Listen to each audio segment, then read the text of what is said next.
The age of revolutions, क्रांतियों का युग 1813 to 1848, 1830 से 1848 तक। एज कंजर्वेटिव्स रिजीम्स, जैसे जैसे रूढ़िवादी व्यवस्थाएं, कंजर्वेटिव का मतलब होता है रूढ़िवादी और रिजीम्स का मतलब होता है व्यवस्थाएं, ट्राइड टू कंसोलिडेट यानी अपने आप को, देयर पावर, अपने शक्तियों को, कंसोलिडेट का मतलब होता है मजबूत करना, मजबूत करने का जो है प्रयास कर रही थी, है ना, मजबूत बनाने की जैसे जैसे वो कोशिश कर रही थी। कौन? तो रूढ़िवादी जो व्यवस्थाएं थी अपनी शक्तियों को मजबूत बनाने की जैसे जैसे व्यवस्था कर रही थी। Liberalism and nationalism came to be increasingly associated with revolutions. जो लिबरलिज्म है, जो उदारवाद है, और जो नेशनलिज्म है, राष्ट्रवाद है, केम टू बी इंक्रीजिंगली, बहुत तेजी से एसोसिएटेड विथ रिवोल्यूशंस, जो क्रांति हो रहा था उस क्रांति से क्या कर लिया, एसोसिएट हो गया, जुड़ गया बहुत तेजी से। जो उदारवाद है और जो राष्ट्रवाद है वो क्रांति से क्या हुआ, जुड़ गया। In many regions of Europe, Europe के बहुत सारे क्षेत्रों में, यानी कहने का मतलब है कि यूरोप के बहुत सारे क्षेत्रों में जो है जो उदारवाद है और राष्ट्रवाद है वो क्रांतियों के साथ बहुत तेजी से क्या हो गया, एसोसिएट कर गया, जुड़ गया। सच एज, जैसे कि Italian and German state, Italy और जर्मनी राज्य, the provinces of the Ottoman Empire, Ottoman साम्राज्य का जो प्रांत था उसमें, आयरलैंड एंड पोलैंड, आयरलैंड और पोलैंड में, इन सारी जगहों पे क्या हो रहा था कि उदारवाद, लिबरलिज्म और नेशनलिज्म की जो विचारधारा थी वो तेजी से बढ़ रही थी और क्रांतियों के साथ लोग क्या करते जा रहे थे, जुड़ते चले जा रहे थे, जो विद्रोह चल रहा था। These revolutions were led by liberal nationalists। ये जो क्रांतियां थी ना, इनका नेतृत्व कौन कर रहा था, कौन लीडरशिप कर रहा था, तो जो उदारवादी राष्ट्रवादी लोग थे वे इसका नेतृत्व कर रहे थे, लीडरशिप कर रहे थे। Belonging to the educated middle class elite, जो कि शिक्षित मध्यम वर्गीय जो विशिष्ट लोग थे, जो इलीट का मतलब होता है विशिष्ट, जो विशिष्ट लोग थे वे लोग क्या कर रहे थे, जो लिबरल नेशनलिस्ट थे, जो उदारवादी राष्ट्रवादी थे, ये लोग इसका नेतृत्व कर रहे थे, लीडरशिप कर रहे थे। ठीक है, फिर है एमोंग हुम वर प्रोफेसर्स, जिनमें कौन कौन थे, प्रोफेसर्स भी थे, स्कूल टीचर्स थे, क्लर्क थे, and member of commercial middle classes, और वाणिज्यिक व्यापार में जो लगे हुए मिडिल क्लास के लोग थे, मध्यम वर्ग के लोग शामिल थे। ठीक है, the first upheaval took place in France in July 1830। पहला जो अपहीवल का मतलब होता है विद्रोह, प्रथम विद्रोह जो है जुलाई 1830 में फ्रांस में हुआ। कहाँ हुआ, फ्रांस में। The Bourbon kings who had been restored to power during the conservative reactions after 1815।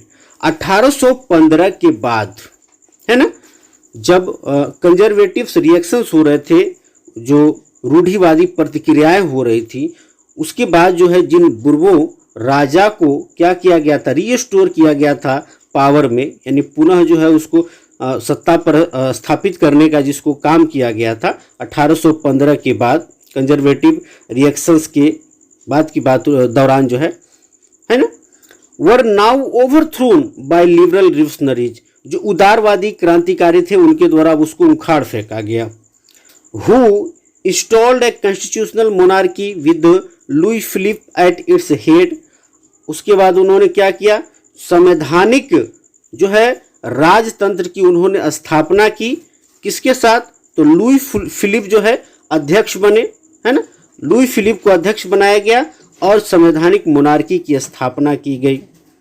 ठीक है, उसके आगे देखते हैं।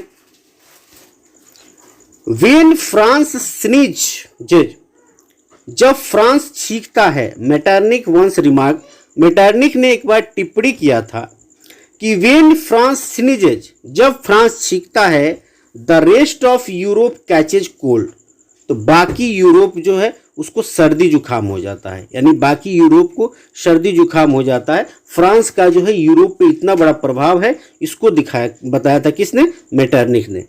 The July revolution sparked an uprising, uprising का मतलब यहाँ भी विद्रोह होगा, या स्पार्क में से भड़क उठना, इन ब्रुसेल्स। ये जो जुलाई में जो 1930 में जो फ्रांस में रिवोल्यूशन हुआ, विद्रोह हुआ, उसका असर ये हुआ कि ब्रुसेल्स में भी उससे क्या हुआ? विद्रोह भड़क गया। विच लीड, जिसका परिणाम ये हुआ, to Belgium breaking away from the United Kingdoms of the Netherland. Belgium जो है United Kingdoms of the Netherland जो है, उससे क्या हो गया? बेल्जियम अलग हो गया, ब्रेकिंग अवे हो गया, इसका रिजल्ट निकला। ठीक है। An event that mobilised nationalist feelings among the educated elite across Europe was the Greek War of Independence. An event, एक घटना, that mobilized nationalist feeling among the educated elite across Europe, जो कि क्या किया? संचार किया नेशनलिस्ट फीलिंग का, राष्ट्रवादी जो भावनाएं थी उसका संचार किया। among the educated elite across Europe, Europe के जो शिक्षित, जो इलिट पर्सन थे, जो अभिजात वर्ग, जो विशिष्ट लोग थे, उनके बीच जो है एक घटना थी जिसने क्या किया कि जो नेशनलिस्ट फीलिंग है ना, जो राष्ट्रवादी जो भावनाएं हैं, उसका संचार किया। वो कौन सी घटना थी?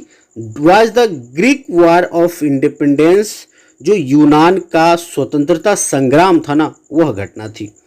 उससे क्या हुआ कि वहाँ पे जो है लोगों को, जो पूरे यूरोप में जो शिक्षित अभिजात वर्ग थे, उनके बीच जो है राष्ट्रीय भावना जो है उत्पन्न हो गई, उसका संचार होने लगा। Greece had been part of Ottoman Empire since the 15th century.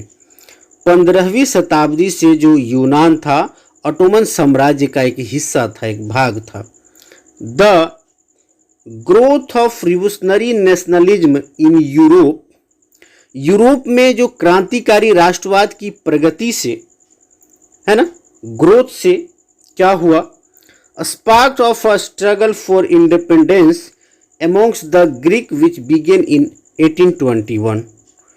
यूनानियों के अंतर्गत जो है आज़ादी के लिए संघर्ष जो है 1821 में क्या हो गया? शुरू हो गया, आरंभ हो गया। यानी उसने क्या भड़का दिया, क्या स्पार्क किया? स्ट्रगल फॉर इंडिपेंडेंस, स्वतंत्रता के लिए एक संघर्ष, किसके बीच? तो यूनानियों के बीच, है ना। कब से? 1821 से।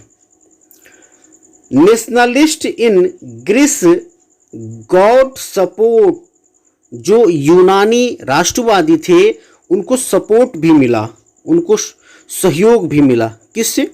कौन कौन उनके साथ हुए?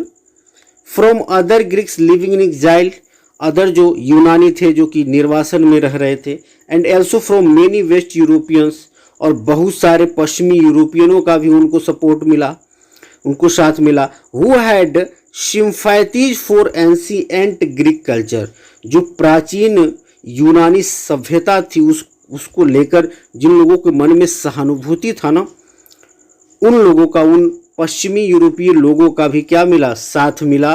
किसको साथ मिला? तो जो यूनान में जो नेशनलिस्ट थे उनको जो है साथ मिला, इन लोगों का। पोइट्स एंड आर्टिस्ट्स लाउडेड, जो कवि और कलाकार थे ना, उन्होंने प्रशंसा किया, लाउड प्रशंसा करना। Greece as the cradle of European civilisation, cradle का मतलब होता है पालना। उन्होंने यूनान का प्रशंसा किया कि यह जो है यूरोपियन जो सिविलाइजेशन है, जो यूरोपीय सभ्यता है, जो यूनानी जो यूरोपीय जो सभ्यता है, उसका क्या है? क्रेडल है, उसका पालना है। यह कहकर जो है कवियों ने और कलाकारों ने क्या किया? उसका प्रशंसा किया। ठीक है। And mobilised public opinion to support its struggle against a Muslim empire, और मुस्लिम साम्राज्य के विरुद्ध वहाँ के लोगों का जो एक विद्रोह चल रहा था, उसके सपोर्ट में, उसके पक्ष में जो है जनमत को क्या किया? जनमत संग्रह करने का काम किया, लोगों को संगठित करने का काम किया। Okay. The English poet Lord Byron organised funds, अंग्रेजी जो कवि थे लॉर्ड बायरन, उन्होंने क्या किया, धन इकट्ठा किया।